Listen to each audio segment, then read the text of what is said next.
नमस्कार दोस्तों, मैं महेंद्र मिश्र आपका अपने YouTube चैनल पर स्वागत करता हूं। जैसा कि पिछली कक्षाओं में हम लोग विमाओं का उपयोग अध्ययन कर रहे थे, उसके अंतर्गत हम लोगों ने एक पद्धति से दूसरी पद्धति में भौतिक राशियों को बदलना, उसके बाद हम लोगों ने विमाओं के उपयोग से देखा कि कैसे किसी दिए गए सूत्र का सत्यापन किया जाता है, और फिर हम लोगों ने उसमें देखा कि कैसे कोई व्यंजक अथवा सूत्र की स्थापना की जाती है। आज हम लोग विमाओं के कुछ अन्य उदाहरण पढ़ेंगे, तो आप लोग तैयार हो जाएं। आइए देखते हैं। एक क्वेश्चन है P plus a upon V square V minus b is equal to R T. इसमें दो नियतांक दिए गए हैं ए और बी। इसका बीमा निकालना। ए और बी का बीमा क्या होगा? तो बीमाओं का एक नियम होता है कि जब तक समान राशियां या समान मात्रक नहीं होंगे तो वो आपस में नहीं जुड़ेंगे। जैसे अगर ये प्रेशर है, दाब है, तो इसमें दाब ही हम लोग जोड़ पाएंगे। अगर ये आयतन है तो इसमें से आयतन ही घटेगा या आयतन ही जुड़ेगा, इसमें कोई दूसरा राशि हम लोग जोड़ नहीं सकते। तो अब हम लोग शुरू करते हैं। इसको मान लेंगे फर्स्ट और इसको ले लेंगे सेकंड। आप लोग जानते हैं कि ये गैसीय नियतांक है और ये टेम्परेचर है। तो अब हम लोग शुरू करते हैं। सबसे पहले फर्स्ट को ले लेंगे। फर्स्ट इक्वेशन हमारा है P plus a upon V square. इसका बीमी सूत्र हमें निकालना है। तो इसका बीमी सूत्र क्या होगा? ये आयतन है, ये दाब है। दाब का आप जानते हैं बल बटे क्षेत्रफल होता है, और आयतन का लंबाई गुणे चौड़ाई गुणे ऊंचाई। तो हम लोग क्या करेंगे? सबसे पहले दाब का बीमी सूत्र लिखेंगे, और दाब का बीमी सूत्र लिखने के बाद आयतन का बीमी सूत्र लिखेंगे। उसके बाद किसका बीमी सूत्र में निकालना है? इसका बीमी सूत्र निकालना है। तो इसका बीमी सूत्र निकालने का मतलब ये है कि इसका टोटल बीमा इसकी बीमा के बराबर होना चाहिए, तभी ये दोनों राशियां आपस में ऐड हो सकती हैं। इसका मतलब ये है कि P is equal to a upon V square. किस लिए? दोनों की जो डायमेंशनल फार्मूला है वो क्या होंगे? बराबर होंगे।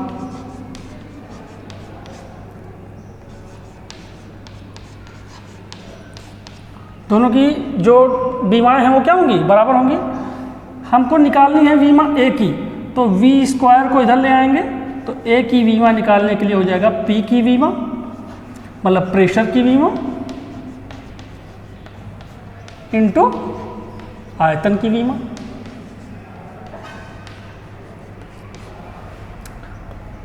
ये बल बटे क्षेत्रफल होता है। इसका बीमी सूत्र हो जाएगा m l पे -1 t पे -2, और आयतन है तो लंबाई गुणे चौड़ाई गुणे ऊंचाई। इसका मतलब l क्यूब हो जाएगा। यहाँ पर देखेंगे आधार बराबर है। हम लोग जानते हैं कि जब आधार बराबर होता है तो घातें क्या होती हैं? जुड़ जाती हैं, ऐड हो जाती हैं पावर्स। यहाँ आप देखेंगे -1 की पावर है, और यहाँ आप देखेंगे +3 की पावर है, तो ये दोनों ऐड हो जाएगा। तो क्या मिल जाएगा हमको? m l पे -1 + 3 t पे पावर -2। इसको सॉर्ट आउट करेंगे तो आ जाएगा m l पे 2 t पे पावर -2। तो इस तरह से हमको किसकी बीमा मिल जाएगी? ए की बीमा मिल जाएगी। अब हम लोग को कौन सी बीमा निकालनी है? अब हम लोग को निकालनी है v माइनस बी में इस b की बीमा निकालनी है। तो इसकी बीमा निकालने के लिए फिर से हम लोग वही फार्मूला लगाएंगे कि अगर ये दोनों राशियां आपस में जुड़ रही हैं या घटाई जा रही हैं, तो इनका जो बीमी सूत्र होगा वो क्या होगा? बराबर होगा। तो इसका बीमी सूत्र निकालने के लिए सेकेंड इक्वेशन हम लोग लेते हैं।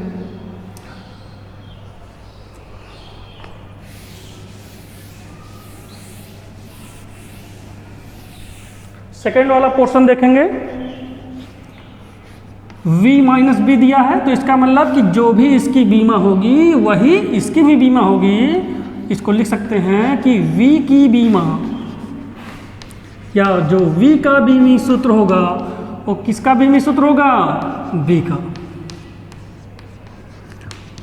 और v क्या है, आयतन है, मतलब लंबाई गुणे चौड़ाई गुणे ऊंचाई अर्थात L क्यूब। तो इसका मतलब b का बीमी सूत्र कितना आ जाएगा, b पे पावर 3। इसी में एक इक्वेशन और है, गैसीय नियतांक का अगर कोई बीमा हमसे पूछ ले कि गैसीय नियतांक का बीमा क्या होगा, तो उसकी बीमे सूत्र हम लोग निकालें। आदर्श गैस का समीकरण लिखें, P V is equal to n R T. N क्या है, संख्या है, डिजिट है, इसका कोई बीमी सूत्र नहीं होता। टी टेम्परेचर है। इस आर का बीमी सूत्र हमें ज्ञात करना है। आर की बीमा निकालनी है अगर,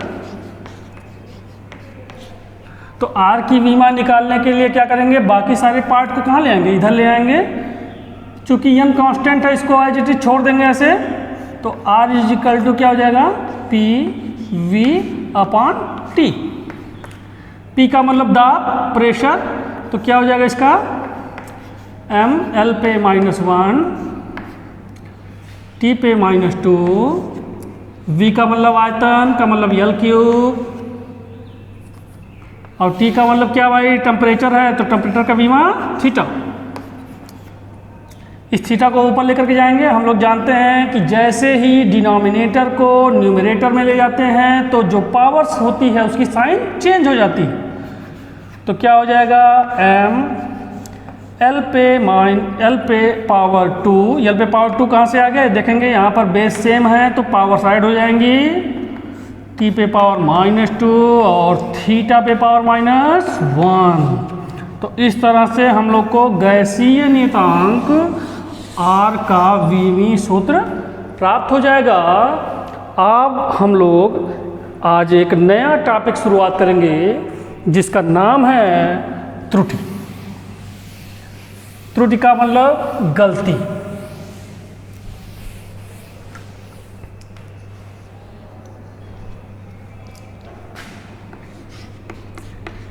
एरर कहते हैं इसको।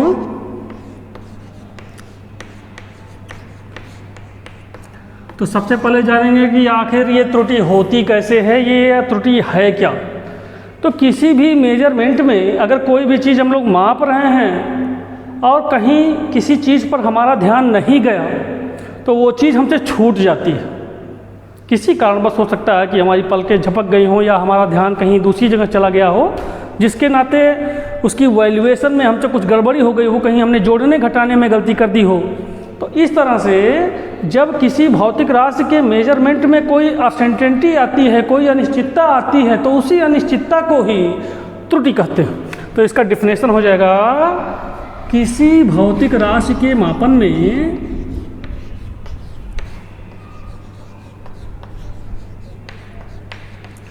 भौतिक राशि के मापन में होने वाली अनिश्चितता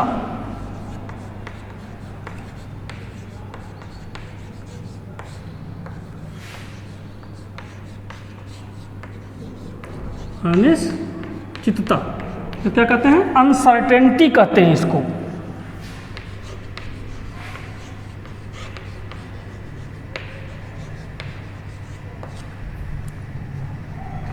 क्या कहलाती है,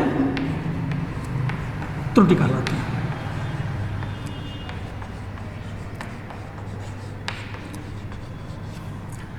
मूल रूप से जो त्रुटि होती है वह दो प्रकार की होती है, एक क्रमबद्ध त्रुटि और एक होती है रैंडम एरर या जिसको यादृच्छिक त्रुटि कहते हैं। तो जो ये क्रमबद्ध त्रुटि होती है ये ऐसी त्रुटि है कि जिसका पता लगा करके हम उसे दूर कर सकते हैं। कि हमने एक बार कैलकुलेशन कर लिया, उसमें देखा कि कहीं कुछ गड़बड़ी आ रही है, तो हमने उसको फिर से एक बार चेक किया और सारे प्रिसीजन ढंग से किए ताकि कहीं से कोई मिस्टेक ना होने पाए। तो ये जो त्रुटि है यह दो तरह की होती है, एक है क्रमबद्ध,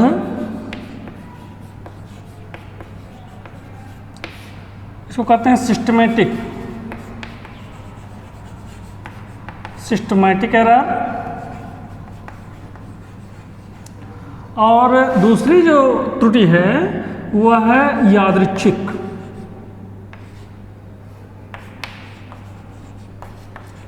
तो कहते हैं रैंडम एरर।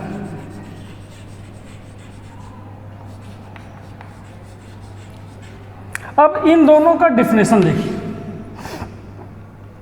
क्रमबद्ध त्रुटि, जैसा कि अभी बताए, ऐसी त्रुटि जिसका पता लगाकर उसे दूर किया जा सके, ऐसे होने वाली त्रुटि को क्रमबद्ध त्रुटि कहते हैं।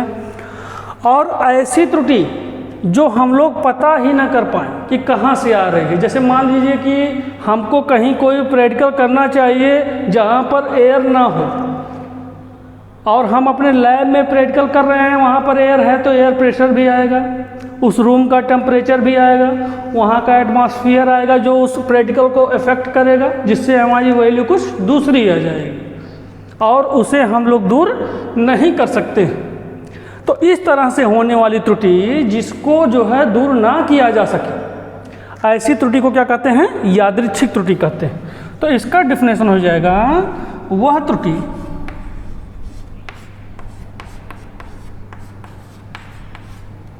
जो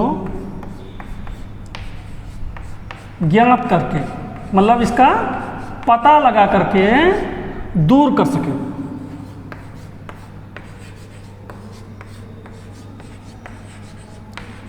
ऐसे त्रुटि को क्या कहेंगे? क्रमबद्ध त्रुटि कहेंगे। जैसे इसका एग्जाम्पल है शून्यांक त्रुटि।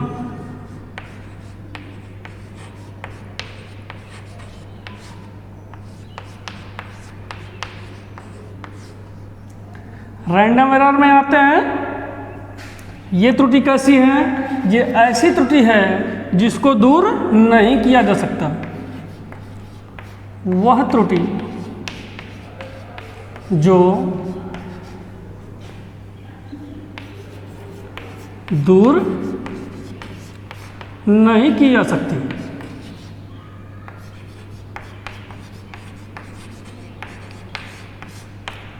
अब इसका एग्जाम्पल क्या है? उस परिवेश का वातावरण जहां पर आप अपना प्रयोग कर रहे हैं, तो वहाँ पर क्या क्या चीज़ें हो सकती हैं? वहाँ का ताप प्रभावित कर सकता है, वहाँ का वायुदाब प्रभावित कर सकता है, और कई सारी चीज़ें ऐसी हैं जो अननोन है, जिसके बारे में हमें जानकारी नहीं है, और वो हमारे प्रयोग को अफेक्ट करती हैं या उस प्रयोग का सही वैल्यू आने नहीं देती हैं।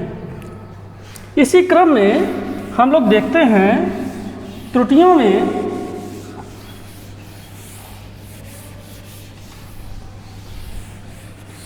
एक होती है निरपेक्ष त्रुटि।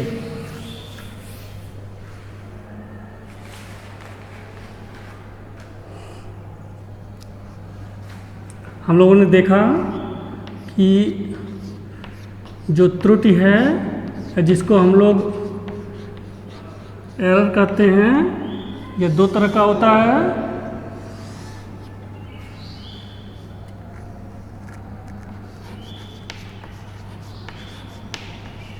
क्रमबद्ध और यादृच्छिक। इसको क्या कहते हैं? सिस्टमैटिक।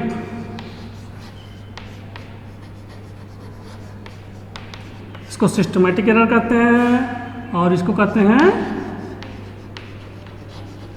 रैंडम एरर, यादृच्छिक त्रुटि। अब इसी में एक त्रुटि होती है निरपेक्ष त्रुटि।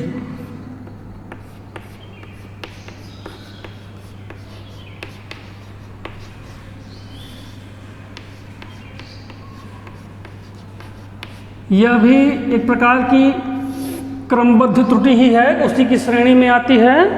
तो ये जो निरपेक्ष त्रुटि है, ये एक्चुअल में जो हमारा रियल वैल्यू है, जो वास्तविक मान है, और जो हम प्रयोग करके लाए हैं उन्हीं के अंतर को ही निरपेक्ष त्रुटि कहते हैं। अब हो सकता है कि जो हमने वैल्यू निकाली है उसकी वैल्यू कम भी हो सकती है या उसकी वैल्यू रियल वैल्यू से ज़्यादा भी हो सकती है, तो हमेशा हमें ज़्यादा वाले वैल्यू में से कम वाली वैल्यू को निकालना है। तो इसका जो डिफिनेशन है वह होता है कि किसी मापन में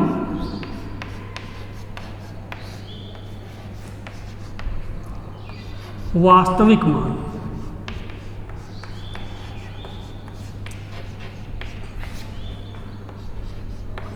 मान का वैल्यू रियल वैल्यू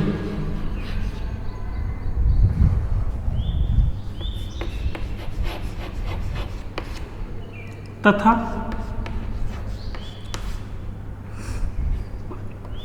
प्रेक्षित मान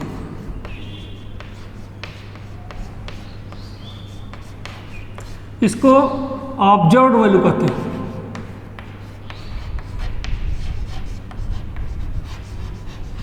या इसको एक्सपेरिमेंटल वैल्यू भी कहते हैं, प्रायोगिक मान।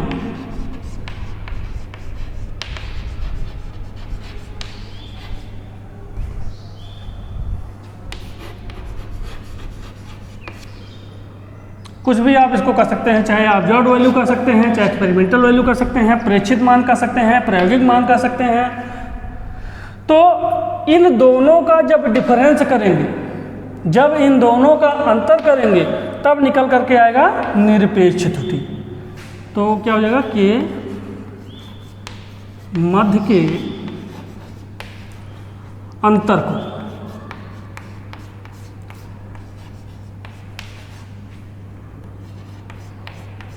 मापन की निरपेक्ष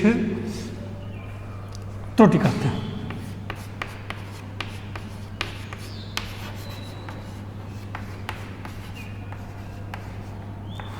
इसका फार्मूला होता है निरपेक्ष त्रुटि इज इक्वल टू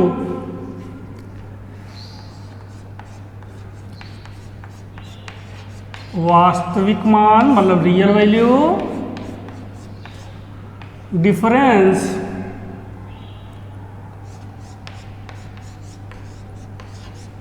प्रेक्षित एक्सपेरिमेंटल वैल्यू।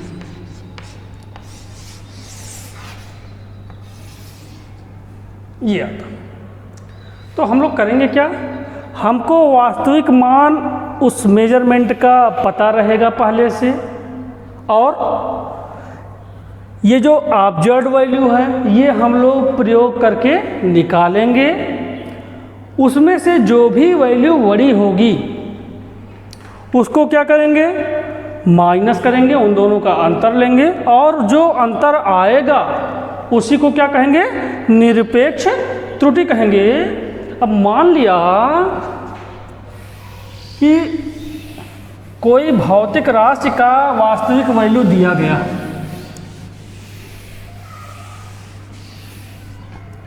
किसी मापन को हम लोग कर रहे थे और उसका वास्तविक वैल्यू दिया गया था। माना किसी मापन में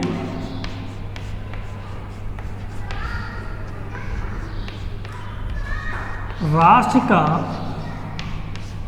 जो वास्तविक मान है, रियल वैल्यू,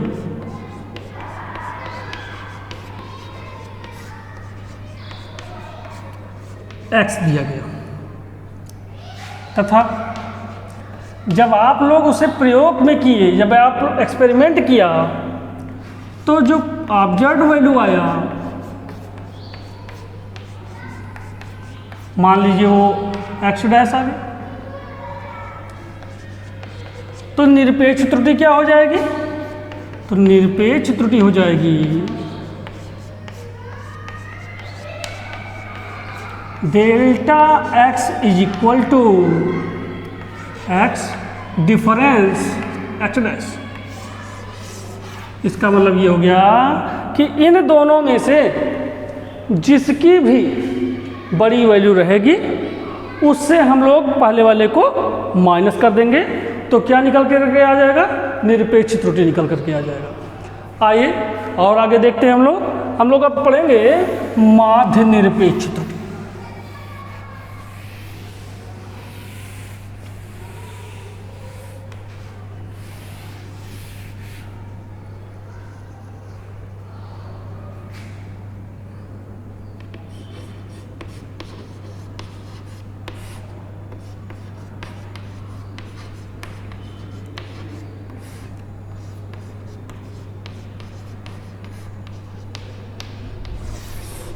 माध्य निरपेक्ष त्रुटि में कई सारी भौतिक राशियों का हम लोग बार बार मापन करते हैं, कई सारी वैल्यू हमारे पास आ जाती हैं, कई सारे अंतर हमारे पास आ जाते हैं। तो ऐसे सभी निरपेक्ष त्रुटियों का माध्य निकालते हैं। किसी भौतिक राशि के मापन में आने वाली सभी निरपेक्ष त्रुटियों के जो माध्य आते हैं का जो माध्य आएगा उसी को माध्य निरपेक्ष त्रुटि कहते हैं।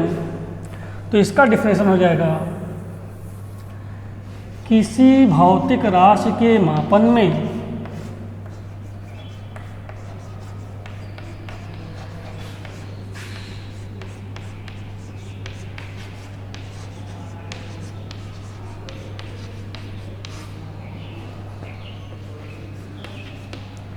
आने वाली सभी निरपेक्ष त्रुटियों के माध्य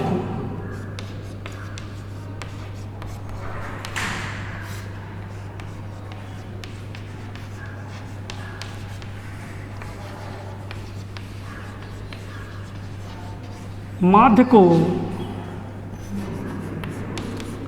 माध्य निरपेक्ष त्रुटि कहते हैं।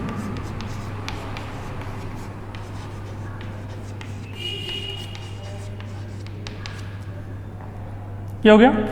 तो अब देखेंगे, माना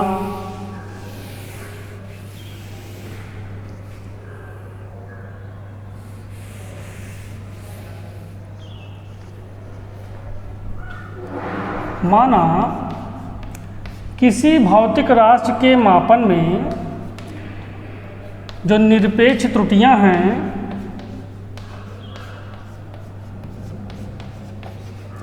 वो delta x1 comma delta x2 comma delta x3 dot delta xn, इतनी त्रुटियां निकल करके आई।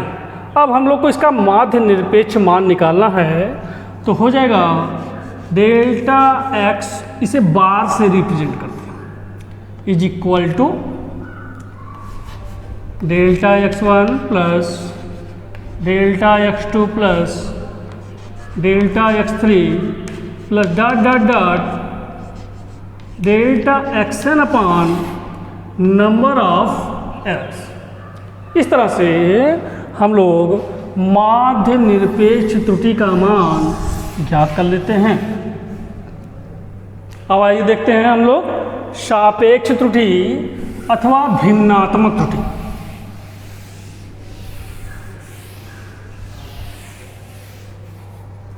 ये सब क्रमबद्ध त्रुटियां हैं।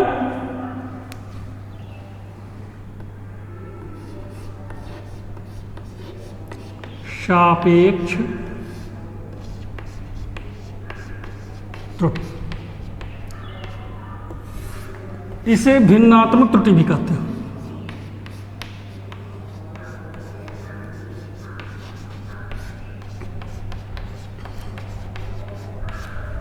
इसको देखेंगे, इसमें जो भी हमारा माध्य निरपेक्ष त्रुटि आया उसको वास्तविक मान से भाग देते हैं। इसका मतलब हो जाएगा माध्य निरपेक्ष त्रुटि बटे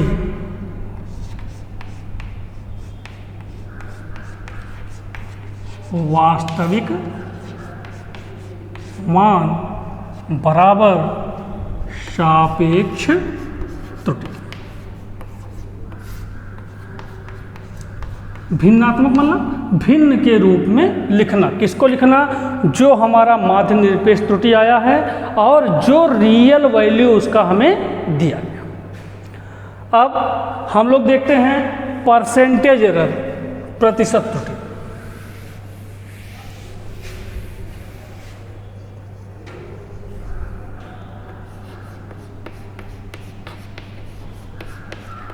प्रतिशत त्रुटि देखेंगे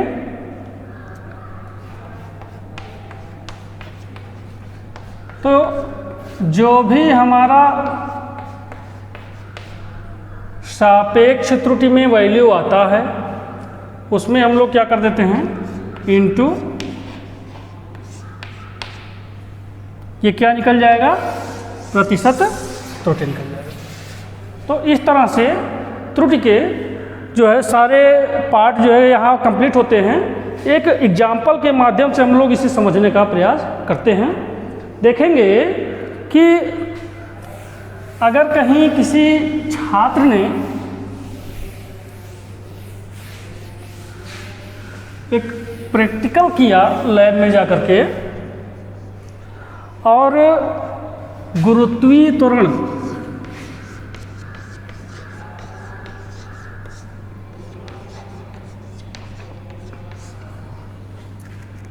स्मॉल जी की जो वैल्यू है 9.8 मीटर पर सेकेंड स्क्वायर की जगह उसने कहीं कुछ अपने प्रेक्षण में गलती कर दिया और उसने निकाला 10 मीटर पर सेकेंड स्क्वायर। तो ये वैल्यू कौन सी है? ये रियल वैल्यू है। ये वैल्यू कौन सी है? Experimental value. तो अब क्या करेंगे, सबसे पहले निरपेक्ष त्रुटि निकालेंगे।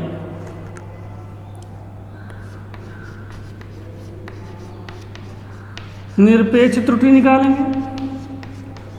निरपेक्ष त्रुटि के लिए हम लोग जानते हैं कि रियल वैल्यू और एक्सपेरिमेंटल वैल्यू का क्या लेंगे, डिफरेंस लेंगे। डिफरेंस कैसे लेंगे? जो वैल्यू अधिक होगी उसमें से कम वाली वैल्यू को माइनस करना है। तो यहाँ पर एक्सपेरिमेंटल वैल्यू ज़्यादा है तो यहाँ क्या हो जाएगा, experimental value minus real value. Experimental value कितनी दी हुई है, 10 मीटर पर second square, minus real value कितनी दी गई है, 9.8 मीटर पर सेकेंड स्क्वायर। इसको माइनस करेंगे तो देखेंगे 10.0, ये हो जाएगा 9.8। माइनस करेंगे तो यहाँ से कैरी जाएगा तो हो जाएगा 10 में से 8 आया तो 2 आ जाएगा 0.2 मीटर पर सेकेंड का स्क्वायर। निरपेक्ष त्रुटि निकल गया। अब क्या निकालना है, निरपेक्ष त्रुटि के बाद अब इसमें माध्य का तो कोई चक्कर है नहीं, माध्य हम लोग को निकालना नहीं है। तो क्या करेंगे, सीधे सीधे सापेक्ष त्रुटि निकालेंगे। अगर यहाँ पर और 3-4 वैल्यू दी हो कि कई बार प्रयोग किया, एक बार 9.6 भी आ सकता है, 9.5 भी आ सकता है, तो माध्य निरपेक्ष त्रुटि निकालते हैं। अभी उसको भी करके देख लेते हैं हम लोग। फिलहाल पहले इसको कंप्लीट करें, सापेक्ष त्रुटि निकालेंगे। तो सापेक्ष त्रुटि के लिए हम लोग जानते हैं कि जो भी हमारा निरपेक्ष त्रुटि आएगा उसे किससे डिवाइड करना है, रियल वाली वैल्यू से। तो निरपेक्ष त्रुटि बटे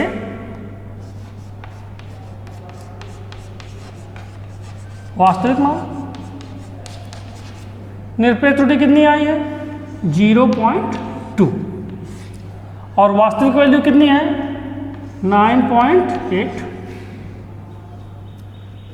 मीटर पर सेकेंड स्क्वायर, मीटर पर सेकेंड स्क्वायर। तो ये सब कैंसिल हो जाएगा। यहाँ से देखेंगे कि दोनों में डेसिमल है तो 10 से मल्टीप्लाई करेंगे तो डेसिमल भी हट जाएगा। तो आ जाएगा 2/98, इसको सॉल्व करेंगे 149, यह आ जाएगा 1/49। ये कौन सी वैल्यू आ गई? सापेक्ष त्रुटि की वैल्यू आ गई। अब हम लोग को क्या निकालना है? हम लोग को निकालना है परसेंटेज एरर, प्रतिशत त्रुटि निकालनी है। तो हम लोग जानते हैं कि जितना भी सापेक्ष त्रुटि आएगा उसमें 100 से अगर मल्टीप्लाई कर दें तो क्या आ जाएगा? Percentage error. तो प्रतिशत त्रुटि बराबर आ जाएगा 1/49 इंटू 100। टेबल पढ़ेंगे 49 दूनी 98, 49 2 जा 98, तो 2 पॉइंट समथिंग जो है इसका आंसर आएगा 2.04%। इतना उस बच्चे ने गलती किया अपने मेजरमेंट में। अब आइए हम लोग एक बार इसको माध्य निरपेक्ष मान इसका निकाल करके देख लेते हैं कि कैसे ये होता। देखेंगे कि पहले वैल्यू में इसने 10 निकाला, दूसरे वैल्यू में हो सकता है 9.5 निकाला हो, तीसरे वैल्यू में हो सकता है 9.7 निकाला हो सकता है चौथे वैल्यू में इसने निकाला हो 9.6 ले लेते हैं। ये 4 वैल्यू आई। तो सबसे पहले काम क्या हमारा? सबसे पहले हम लोग निरपेक्ष त्रुटि निकालें। निरपेक्ष त्रुटि के लिए जो भी वैल्यू बड़ी होगी उसका डिफरेंस लेंगे। डिफरेंस लेते हैं, डेल्टा x1 से लेते हैं, इसको x मान लेते हैं, तो डेल्टा x1 माइनस x, तो ये हो जाएगा 10 माइनस 9.8 इक्वल टू 0.2 आ जाएगा। उसी तरह से डेल्टा x2 के लिए देखेंगे, ये 9.5 है, ये 9.8 है, तो 9.8 माइनस 9.5 ये आ जाएगा 0.3 आ जाएगा। डेल्टा x3 के लिए देखते हैं, ये 9.7 है, ये 9.8 है, तो 9.8 माइनस 9.7 ये आ जाएगा 0.1 आ जाएगा। ये 9.6 है, वो 9.8 है, तो डेल्टा x4 के लिए आ जाएगा 9.8 माइनस 9.6 इक्वल टू 0.2 आ जाएगा। अब इसका क्या लेना है? माध्य लेना। तो 0.2 प्लस 0.3 प्लस 0.1 प्लस 0.2 अपान कितनी बार किया? 1 2 3 4। इसको ऐड करेंगे, 2 + 1 3 6 to 9, 0.9/4। ये आ गया माध्य निरपेक्ष।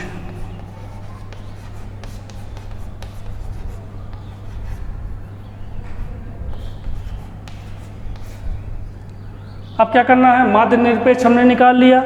अब सापेक्ष त्रुटि या भिन्नात्मक त्रुटि निकालेंगे।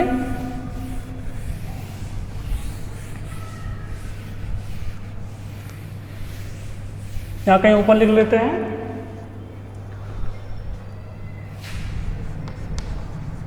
माध्य निरपेक्ष त्रुटि कितना आया था? 0.9/4। अब क्या करना है? सापेक्ष त्रुटि निकालना है। सापेक्ष त्रुटि निकालेंगे। सापेक्ष त्रुटि के लिए हम लोग जानते हैं कि माध्य निरपेक्ष बटे ओरिजिनल वैल्यू रियल वैल्यू, तो ये हो जाएगा 0.9/4/9.8। ये क्या आ जाएगा? 0.9/4 इंटू 9.8। देखेंगे डेसिमल हट जाएगा यहाँ से, तो आ जाएगा 9/4 इंटू 98। अब इसी में क्या करना है, परसेंटेज एरर आपको निकालना है। तो इसी में क्या कर देंगे, 100 से मल्टीप्लाई कर देंगे, तो ये आ जाएगा 9/4 इंटू 98 इंटू 100। 4 1 जा 4, 4 25 जा 100, ये आ जाएगा 9 इंटू 25/98। 25 25 9 जा कितना होता है 225/98।